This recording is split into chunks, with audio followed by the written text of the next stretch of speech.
धीरे धीरे। हाँ, ब्रह्मा से विष्णु बनता है, ब्रह्मा से विष्णु बनता है और शंकर शिव समान बनता है, शंकर शिव समान बनता है, बाप समान शंकर जो है हाँ शिव समान बनता है।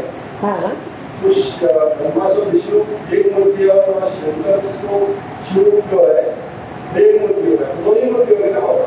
है ब्रह्मा से विष्णु एक मूर्ति, ब्रह्मा सो विष्णु एक मूर्ति, वो तो एक ही हो गया। एक ही होगा। हाँ। और शंकर जो है शिव समान बनते हैं, बाप समान बनते हैं, हाँ, वो एक मूर्ति हो गई, एक मूर्ति है। नहीं, वो मूर्ति नहीं रहती, एक रूप हो गया। एक रूप होने का मतलब है वो मूर्ति नहीं रही, वो अमूर्त हो गया। और अमूर्त किस तरह हो गया? जो ब्रह्मा सो विष्णु बनता है वो विष्णु को चार हाथ दिखाए जाते हैं, वो चार भुजाएं जड़ हैं या चैतन्य आत्माओं की यादगार हैं, चैतन्य आत्माओं की यादगार हैं। जैसे ब्रह्मा कोई एक का नाम नहीं है, ब्रह्मा नाम के अनेक हैं, अनेक हैं, इसलिए विष्णु की भुजाएं भी अनेक हैं। उन भुजाओं में, चारों भुजाओं में सब एक जैसी नहीं है, कोई राइटियस है, कोई लेफ्टिस्ट है, कोई ऊपर की भुजाएं हैं, कोई नीचे की भुजाएं। चार आत्माओं की यादगार है। जो राइटियस भुजाएं हैं वो ब्रह्मा और सरस्वती की यादगार है, जिन्होंने अपने जीवन में राइटियस काम ही किया है। लेफ्टिस्ट का पार्ट नहीं बजाया। ब्रह्मा ने अपने जीवन में सहन करने का पार्ट बजाया। ब्रह्मा माने बड़ी अम्मा, सृष्टि की बड़ी माँ। जो बड़ी माँ है, सृष्टि की बड़ी माँ, उसको फॉलो करने वाली जितनी भी सृष्टि में माताएं होती है वो आज भी सहन शक्ति का पार्ट बजाय रही है। उनसे जास्ती सहन शक्ति का पार्ट न बच्चे बजा सकते हैं, न बच्चियां बजा सकती हैं, न बाप बजा सकता है।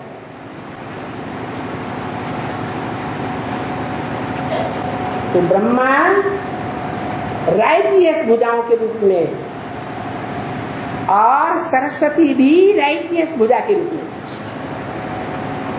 सरस्वती को ऊंचा हाथ क्यों दे दिया और ब्रह्मा को नीचा हाथ क्यों दे दिया? गधा वाला।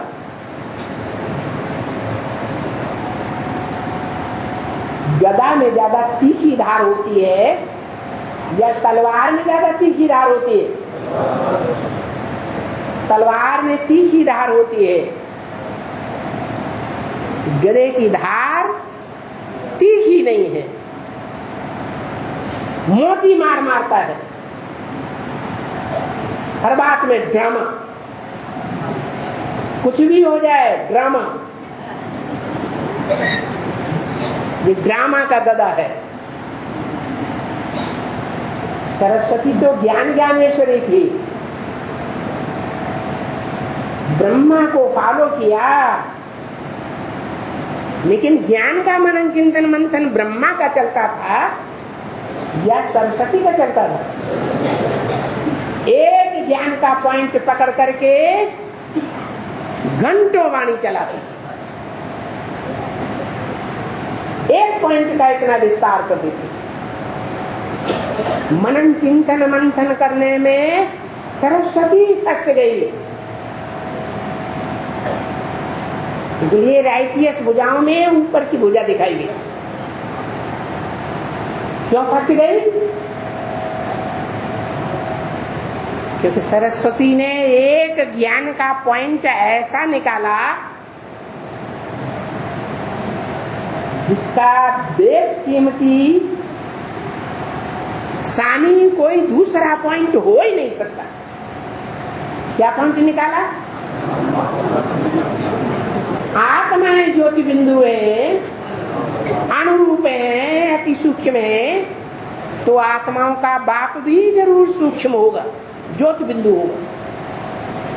पहले लाल लाइट के गोले को याद करते थे,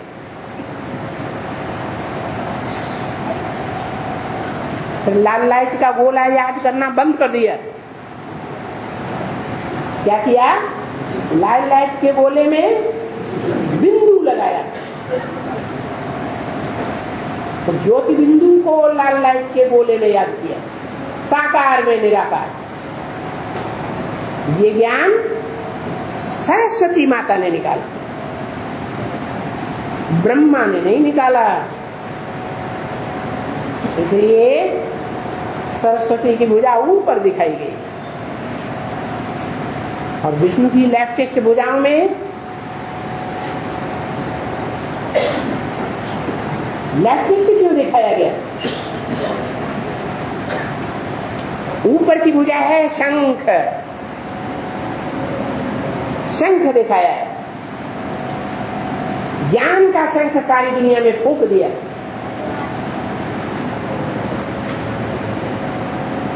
युद्ध होता है तो क्या करते हैं? शंखनाद होता है, ज्ञान का शंख फूंका गया। किसके द्वारा?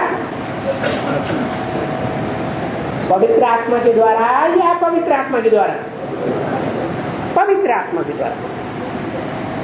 दुनिया की जो सबसे जास्ती पवित्र आत्मा है वो है लक्ष्मी, स्त्री चोले के रूप में।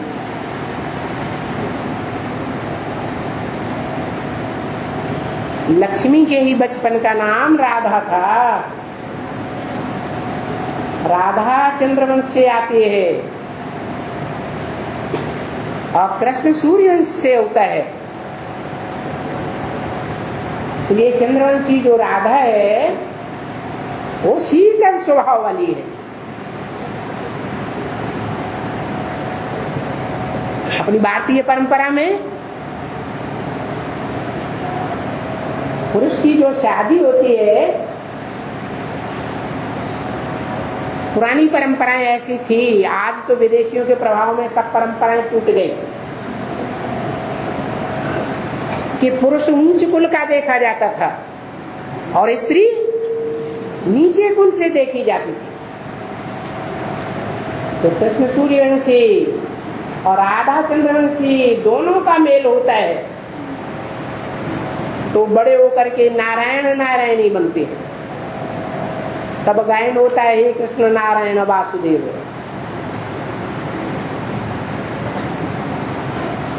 तो ये जो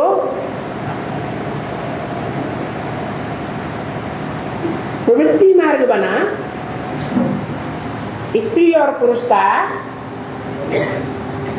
वो प्रवृत्ति मार्ग ही इंद्रियों को कंट्रोल करना सिखाता है। अगर स्त्री एक रास्ते पर चलेगी और पुरुष दूसरे रास्ते पर चलेगा, स्त्री ज्ञान में चले पुरुष न चले, या पुरुष चले स्त्री न चले, तो इंद्रियों पर कंट्रोल नहीं हो सकता। और वो भी कंट्रोल तब हो सकता है जब दोनों का आपस में सामंजस्य हो, स्वीकृति हो। जो भ्रष्ट इंद्रियां है वो माया भी युद्ध करती है। देवताएं तो भ्रष्ट इंद्रियों से आचरण ही नहीं करते। इसलिए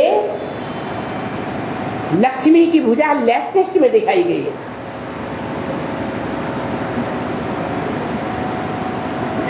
तो यही स्वरूप है जिसके द्वारा बाप को प्रत्यक्ष किया जाता है। शिव बाप संसार में प्रत्यक्ष होते हैं।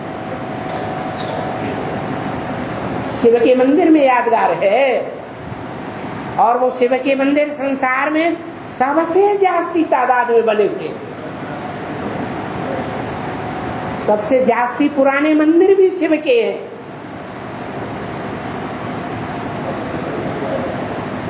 इससे साबित होता है कि लक्ष्मी को लेफ्टिस्ट के रूप में दिखाया, परंतु ऊंची भुजा है, इंद्रियों पर जीत पाने वाली है, और नीची भुजा के रूप में जगदम्बा को दिखाया। जो जगदम्बा है वो कीचड़ में रह करके, कीचड़ की दुनिया में, कीचड़ इंद्रियों में रह करके मनसा से पवित्र है। इसलिए जगदम्बा का जो आखिरी रूप महाकाली दिखाते हैं, वो महाकाली के मस्तक पर शंकर का चित्र दिखाते हैं। इंद्रियों से, शरीर से काला कर्म करने वाली है, लेकिन मन से पवित्र है या पवित्र है? मन उपराम स्टेज में है या डूबा हुआ है? उपराम स्टेज में, कीचड़ में डूबा हुआ नहीं है। इसलिए वो भी विष्णु के रूप में चौथी भुजा के रूप में दिखाई दे। ये 4 भुजाएं हैं विष्णु की। भुजाएं जड़त्वमयी बुद्धि वाली होती है या भुजाएं चैतन्य होती है? चैतन्य होती है। ये भुजाएं अपने आप चलती हैं कि कोई इनको ऑर्डर देता है तब चलती है? कोई चलाने वाला है। तो वो चलाने वाला जो है वो राम वाली आत्मा मस्तक में दिखाई जाती है तीसरे नेत्र के रूप में। उसको कहते हैं शिवनेत्र। दिखाया जाता है शंकर को, वो भी ब्रह्मा का रूप है। और ब्रह्मा सो क्या बनता है? विष्णु बनता है। बाकी कोई 4 भुजाओं वाला कोई विष्णु होता नहीं है। अगर हुआ होता सृष्टि में तो उसकी वंशावली में भी 4 भुजाओं वाले कोई देखने में आते।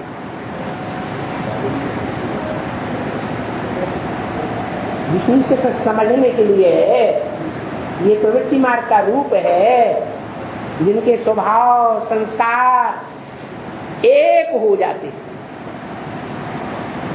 भगवान आकर के ऐसी सृष्टि रचते हैं जहाँ स्त्री पुरुष के स्वभाव संस्कार एक हो जाते हैं। और द्वापर युग से द्वैतवादी रावण जब आता है ना, तो ऐसी सृष्टि बनाए देता है जहाँ घर घर में स्त्री पुरुष क्या करते हैं? झगड़ा करते हैं। प्रवृत्ति मार्ग टूट जाता है।